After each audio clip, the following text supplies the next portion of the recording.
Hey guys, Andrew here, and welcome back to my Pre-Legion series.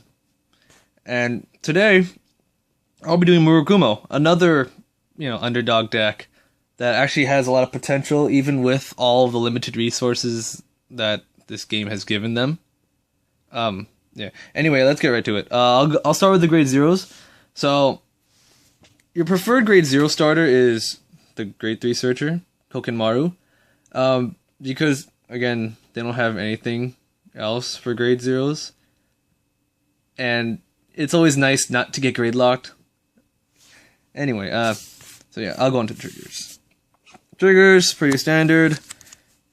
You play your standard 4 heals, and your not so standard 5 stands, and your 7 crits. Now, it's a little bit weird why I'm playing stands in this deck, but I'll explain it when I get to grade 3s. But it's actually one of the decks that you could actually mess around with the trigger ratios, and it actually works out pretty well. Like, you could swap stats and crits, so you could play 7 stands or 5 crits, or you could even play my Great Nature build trigger lineup. 2 draws, 5 stands, 5 crits. It actually works out, a little bit. I don't want to say better, but there's a lot of things you could do with the triggers. You could also play 12 stands if you want to play 12 stands. Or 12 crits, because they have that many crits. Alright, so then. Next comes the grade 1s. Grade 1s, I actually play, instead of playing 4 perfect guards, I play 1 quintet wall. This deck doesn't use that much counterblast, so it's a nice addition. You never know when you might actually use the quintet wall. It's just handy, but of course, if you feel more comfortable playing 4 perfect guards, by all means do so. Alright, let's see. Next I play 3 of these umbrella guys.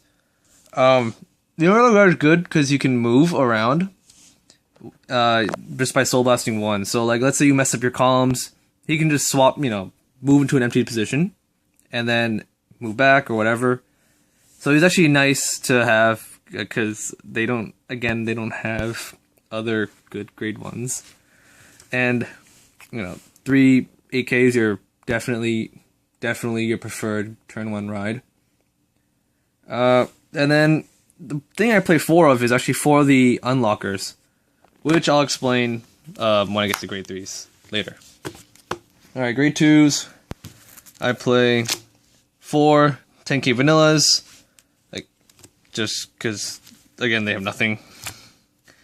4 of these Grenjins.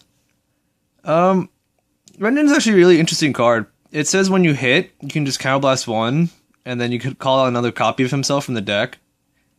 So pretty much, if he hits, you get another free attacker, just for counterblast 1. So it's nice early game pressure. It's like, it works a lot like Vivian, actually, but you don't need a booster. Yeah, so he's actually really... Oh no, you do need a booster, my bad. So yeah, he works exactly like Vivian then. So he's definitely good, if you don't have the 10k vanilla, he's a good turn 2 ride, or it's just good turn 2 rush. Just by having 1 copy of him. And to follow it up, I have 3 the Unflippers, which surprisingly enough is a common. Yeah, they don't have like other good grade 2s. Like, as you can see, it's literally common and rares. But never mind that, because what really makes the deck is the grade 3s. And to start off, I have 4 break rides. So you can either guess which way this deck this deck is going just from the unlocker and the break ride alone. But I'll explain the break ride. The break ride is when you break ride, you get to search your deck for up to 2 copies of the card that you rode, and call it to rear guard. At the end of the turn, they go to your hand. So, it sets up perfectly for Hyaki Vogue Reverse, who also, when he's, ridden as Vanguard, you get to counterblast 2 to call another copy of him, and to turn also goes to your hand. So, what his actual effect that is the key point of this deck is Limit Break.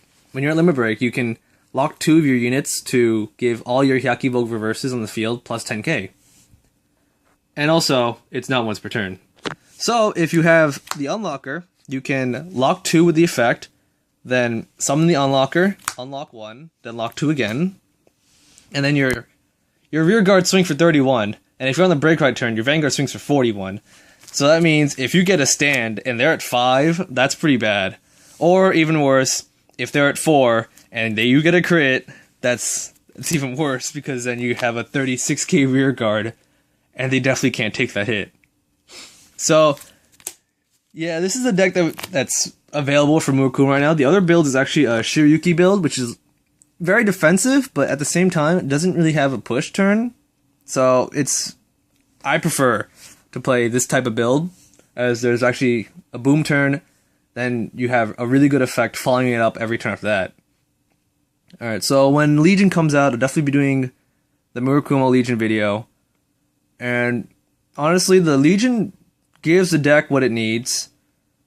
And it's actually an interesting thing, because it's an improved version of an old card from set 9 called Tamamo, which basically calls out cones. So, once I get the Legion, I'll definitely make that video. So thanks for watching, and stay tuned for part 4. Thanks, guys.